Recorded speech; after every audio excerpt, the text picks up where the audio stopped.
Bon, un petit contrôle du cubage, mais là pas au pied à coulisse parce que c'est pas assez précis.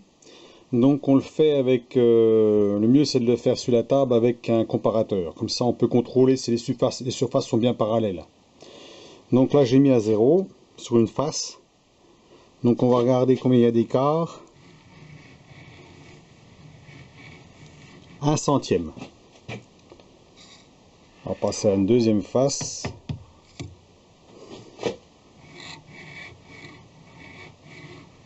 1 centième. Troisième face.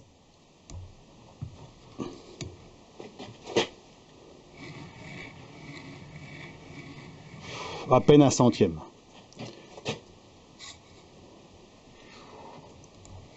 Quatrième face. 1 centième.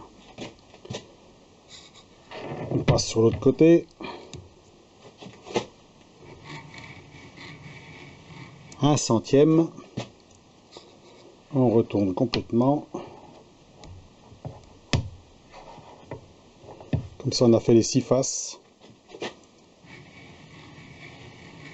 1 centième. Donc on a 1 centième de défaut. Voilà. Sur la planéité. Hein. Je veux dire, si on s'approche... bien sûr, si on va tout près du bord, peut-être qu'on aura une différence, parce que là on est peut-être plus... quoique...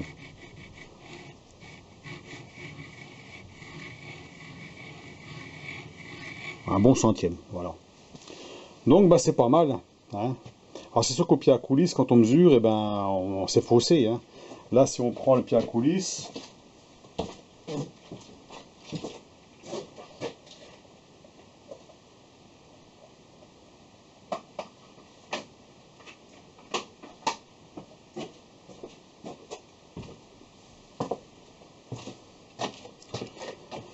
Voilà, on va enlever ça.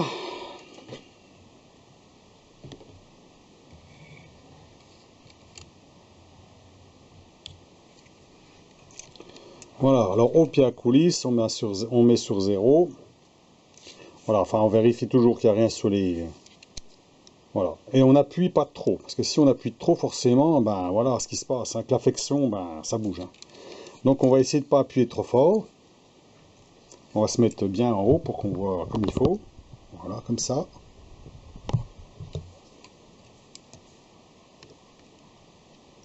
On met à 0.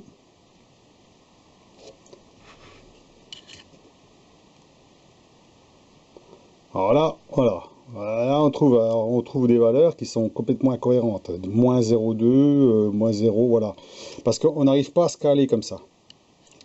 Alors, c'est pas facile. Voilà, il faut vraiment chercher la bonne position hein, pour arriver à avoir quelque chose voilà, qui ressemble à une bonne lecture. Hein, parce que là, on a beau faire. Hein, c'est pas possible d'arriver à avoir une bonne lecture avec ça. Avec le pied à coulisse. Faudrait vraiment tenir les deux mâchoires en même temps. Comme ça. Voilà. Mettre à 0. Faire la même chose là. 0, 0. Voilà. Faut tenir les becs comme ça. 0, 0, 1. Voilà. 0, 0, 1. 0, 0. 0, 0. Donc en fait, oui, il faut bien maintenir parce que si on essaye de le faire comme ça, bon, on n'y arrive pas. Voilà, la 0,06, forcément, on est bancal. Voilà. Donc le pied à coulisse pour mesurer, c'est bien pour mesurer une façon rapide. Hein. C'est vrai que bon, vous avez un truc à mesurer. Hein, voilà, vous prenez une pièce à mesurer, vous mesurez, bon, bah, c'est bon, elle fait tant de millimètres, tant de dixièmes de millimètre. Mais au centième, il ne faut pas trop s'y fier. Et là, on voit que les surfaces sont quand même plates, puisqu'on a, on a 1 centième de défaut. Hein. On va le tourner un peu plus sur... Là, alors, ce qui se passe aussi, là, j'ai remarqué un truc. Il y a un petit point ici, là.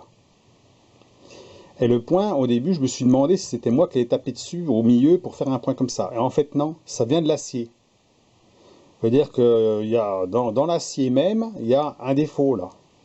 Et on voit qu'ici, par exemple, ça brille, hein, à cet endroit-là. Et même en fraisant, quand je fraisais, je surfaçais, eh bien, il y a toujours ce petit truc qui réapparaît là, comme une paille dans la ferraille. Alors, soit que c'est un point dur, ou j'en sais rien, ce qui fait que quand on fait ça, eh ben, il tombe sur lui-même. Alors que là, vous voyez,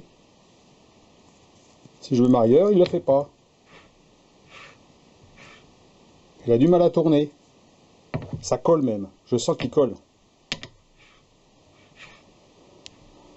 Voilà, il n'y a qu'un endroit, ici, là. Et puis je peux pas l'enlever, ça. Même en fraisant, j'ai essayé, en faisant des passes, il y a toujours ce petit point qui apparaît ici. Là. On voit ce petit point là. Et ça fait un petit point dur. On sent un petit quelque chose léger. Ce qui fait que, ben, on a tendance à avoir un... Je suis sûr que si on mesurera cet endroit-là, on est légèrement plus haut. Il va qu'on regarde quand même. Par curiosité.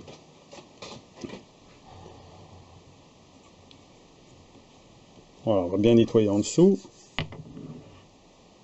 On va s'approcher un peu.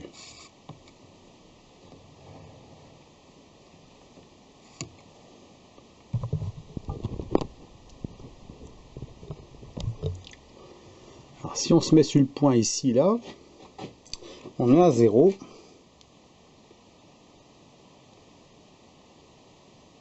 Puis on décale légèrement.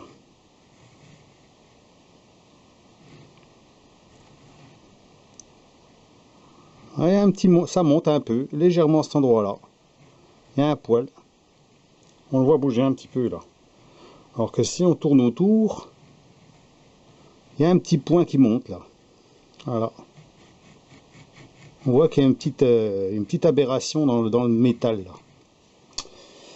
Ma foi, donc ça c'est dans la matière. Hein. Ouais, même avec de la matière brute, on arrive à avoir quelque chose quand même, un petit défaut là. Hein. Donc on voit que ma pièce quand même elle est bien faite malgré bon l'étau. Alors au test au micromètre, c'est pareil, c'est pas si évident que ça. Parce qu'au micromètre, vous avez la position, en fait, il faut bien que les deux palpeurs soient bien à plat. Hein. Et s'ils sont pas bien à plat, ben légèrement ça boite légèrement, et ben on a du mal à voir aussi. Hein, à la limite, vous avez un endroit qui, j'en prendrai un là, pour vous montrer.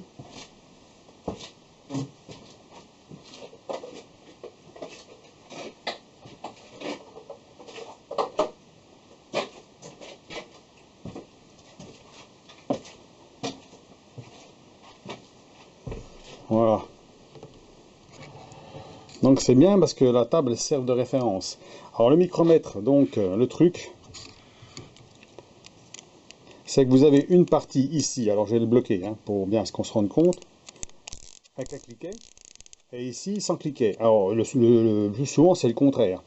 Le problème c'est que le cliquet des fois il est trop facile à tourner. Ça veut dire que il n'y a pas d'effort.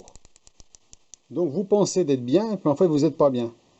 Voilà. Donc il faut utiliser la molette, l'autre molette, qui permet d'ajuster, puis d'appuyer, de forcer un petit peu quand même, légèrement, pour se rendre compte, pour qu'ils se mettent bien à plat.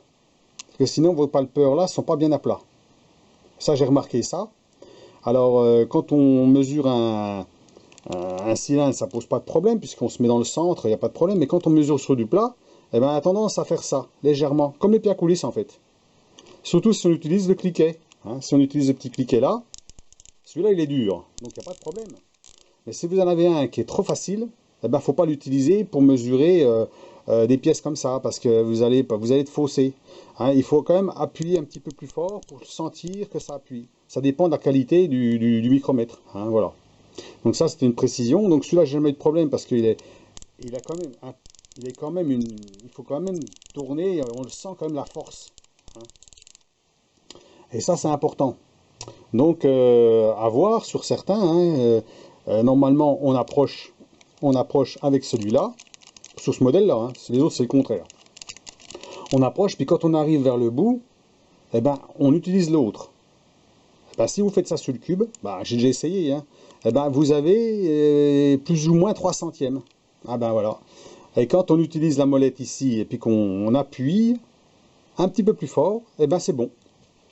Donc on se rend compte que en fait on n'est pas bien à plat. Et d'abord quand on le bouge, on sent que ça boite légèrement, à peine un poil. Donc c'est pas bien à plat. Voilà. Donc il faut faire attention à ça. Donc le fait de le faire sous la table comme ça, en contrôlé avec la table de référence et un comparateur, là on est sûr de notre coup. Hein, on est sûr que les surfaces sont parallèles. Parallèles puis d'équerre, parce que d'équerre c'est normal, hein, je l'ai fait pour que ce soit d'équerre, hein, donc il n'y a pas de problème. On va regarder la dernière fois.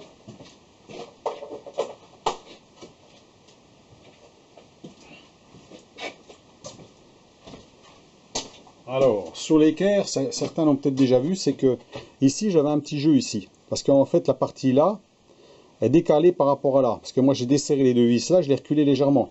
Comme ça je peux me mettre en fait bien à plat. Et puis je vois le jour. Parce que si on se met légèrement comme ça, voilà, bien sûr, voilà, le truc qui tombe. Voilà, si on se met comme ça, on voit bien comme ça. Voilà. Attention, il ne faut pas qu'il y ait de saloperie en dessous, hein. Ça c'est une petite saleté, puis ça y est. Hein. Voilà. Là on se rend compte qu'au bas il y a un petit jour. Voilà, je ne sais pas si on voit. On voit qu'il y a un petit jour ici, là. Donc ça c'est normal. C'est pour que je puisse me décaler légèrement comme ça, puis voir à la limite à la lumière du jour pour voir si je suis bien droit. Voilà. Donc là je suis bien droit. Là je suis bien droit. Et là je suis bien droit. Ah ça joue à rien. Hein. C'est un centième hein, ou 2 centièmes maximum. Hein. Il n'y a pas grand chose. Hein. Et ça bon c'est dû au fait de l'inclinaison de la table, l'inclinaison de la tête de la tête de fraisage, tout le bazar. Hein. Ça c'est sûr que on n'est pas à 100% parfait. Bon, je vais remontrer ça moi. Donc et ben voilà pour la petite vidéo, hein. Donc moi mon cube il est bien impeccable, hein. Donc il faut faire attention aux bavures comme j'ai expliqué, hein. Si vous faites du cubage puis vous voulez que ça soit bien fait, donc il faut faire attention parce que les bavures vous les repoussez dans un coin, vous avez tendance à limer pour les enlever et elles se retrouvent de l'autre côté. Alors faites attention parce que là vous avez la bavure qui réapparaît de l'autre côté. Donc il faut limer d'un côté, limer de l'autre, puis bien vérifier qu'il n'y a pas ni d'un côté ni de l'autre. Hein. Ça a tendance à repousser la lime. Hein. On repousse d'un côté, puis après il faut le repousser de l'autre pour enlever comme en fait comme du morphile sur un couteau. Voilà. Oui, là on voit bien que c'est plat puisque ça a du mal à tourner. Hein. Il n'y a que cette face là, on voit le petit point brillant là. Ah ben, je sais on le voit. Hein. Quand je le mets là, quoique il n'y a pas grand chose. Hein. Il tourne, voilà, il a un petit peu tendance à vouloir... voilà. Il est un petit peu moins plat que les autres. Surtout qu'on sent que ça colle. Hein. Quand je le soulève, je sens que ça colle. Ça fait comme un aimant en fait. Voilà. Donc voilà l'explication. Donc attention aux pieds à coulisses, puis même au micromètre. Hein, de bien faire attention quand on utilise le cliquet du micromètre. De faire attention qu'on soit vraiment bien à plat. Et pour être sûr d'être bien à plat, il faut utiliser la molette de serrage un petit peu plus pour être sûr. Voilà, sans forcer. Bien sûr, on ne force pas, parce que si on force, on force sur la petite vis qui est à l'intérieur, puis on fausse la lecture. Mais si on force un tout petit peu plus pour être sûr que le micromètre il bouge plus. On est bien à plat de chaque côté. Hein, que les deux touches soient bien comme ça, et non pas un peu bancal sur le côté. Légèrement bancal. Et là, des fois, il ne se met pas automatiquement, parce que le cliquet, si vous voulez, le petit cliquet là, est trop sensible, et n'arrive pas à avoir assez de force pour se mettre bien à plat. Donc bien faire attention à ça. C'est pour ça, moi, j'avais trouvé 3 centièmes, puis en fait, j'ai pas 3 centièmes, j'ai 1 centième. Voire 1 centième et demi maximum.